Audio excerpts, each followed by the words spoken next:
எவ்வளோ ஆச்சு? 31 sir. GPay பண்ணுறேன். சர்வர் பிஸின்னு வருது. கேஷாக கொடுத்துறீங்களா? ஓகே சார், சுத்தமாக சில்லறையே இல்லை. இப்போல்லாம் யார் சார் கேஷாக கொடுக்குறா? எல்லாம் ஜிபே தான். சில்லறை எவ்வளோக்குன்னு பார்க்குறேன். ஆ 30 ரூபா தான் இருக்குது. பரவாயில்ல சார்.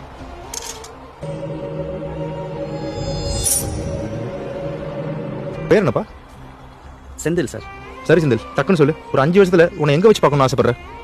இந்த மாதிரி ஒரு டீ கடைக்கு ஓனராக இருக்கணும் சார்.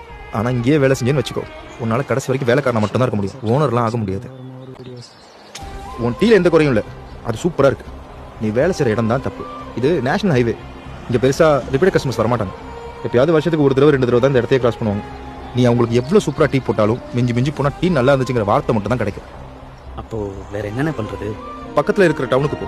ஒரு பேங்க்குக்கு பக்கத்தில் உள்ள டீ கடையில் வேலைக்கு சேர்ந்துருக்கு. அங்கே ரெகுலராக பேங்க் எம்ப்ளாயிஸ் கண்டிப்பாக டீ சாப்பிடுவாங்க. அங்கே வர பேங்க் எம்ப்ளாயிஸ்க்கு பெஸ்ட் டீயை போட்டுக்கோ. அவங்க கூட பேசு, பழகு. உன்னை நம்பி, உன் டீயை நம்பி லோன் கொடுத்தா அந்த காசு திரும்ப வருங்கிற நம்பிக்கையை கொடு. லோனை வாங்கு.